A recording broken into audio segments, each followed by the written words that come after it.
Chapter 5. The Revelation.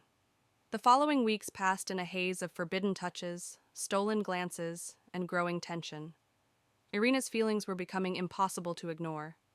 She hated that she was even considering the possibility of something more with Theo, but every time their eyes met, it felt like a silent confession, a recognition of something both of them had buried for far too long. Their worlds were too different. They were supposed to be enemies, never to let their families' pasts dictate their futures. And yet, each encounter chipped away at Irina's resolve until it was barely there. But everything changed one evening at a charity event, held at one of the Galkin family's palatial estates. It was another one of those lavish, carefully orchestrated occasions that she hated, a place where the world's elite could show off their wealth, their power, their influence. She didn't want to be there, and neither, it seemed, did Theo. Irina stood at the edge of the crowded ballroom, nursing a glass of champagne, feeling the weight of all the eyes on her. Her parents were in the middle of a conversation with several prominent businessmen, as usual, while Irina and Theo silently kept their distance across the room. But she couldn't ignore the pull, the magnetism of his gaze. It was like a rope that tightened with every second, tugging her closer to him despite the invisible wall they both tried to maintain. Just then, Irina saw a figure approaching, the last person she ever expected to see. Her mother, and she wasn't alone. With her mother was a man she had never met. The man, however, wasn't who caught her attention. It was the look in her mother's eyes that made Irina's heart stop in her chest. The man was looking at Irina, watching her with a strange, calculating gaze. Before she could process the situation, her mother's voice rang out, a cold, emotionless tone. "Irina, I'd like you to meet Mr. Samuel Carver." Irina froze, her eyes snapping to the man standing beside her mother. "Carver?" she whispered, her pulse racing. This was no coincidence. He was Theo's father. "You must be Irina," Samuel Carver said smoothly, stepping forward and offering his hand. His smile was polite, but there was something cold about it. "Theo has spoken about you." Her stomach dropped, the floor suddenly feeling as if it had shifted beneath her.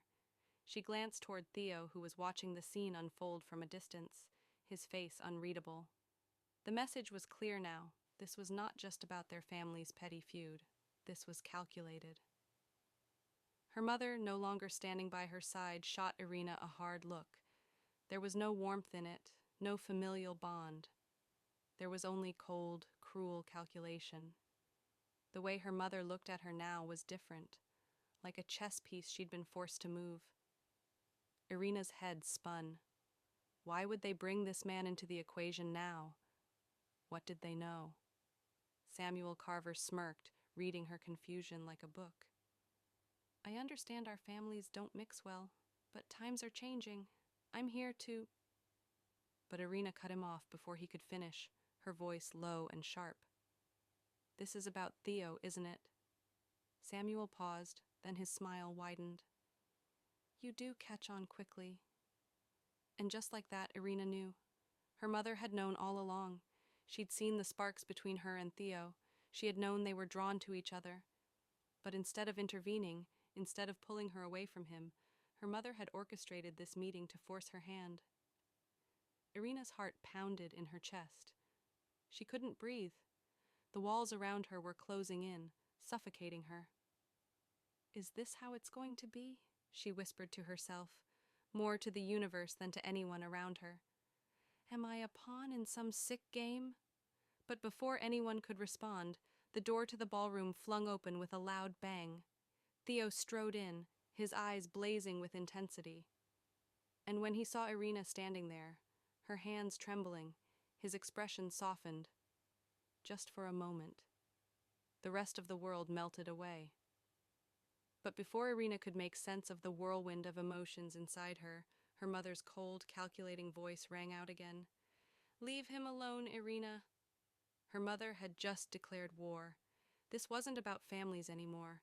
It wasn't about wealth or power. It was about control. Irina's world was about to shatter, and she wasn't sure if Theo would be the one to destroy her or if her own family would.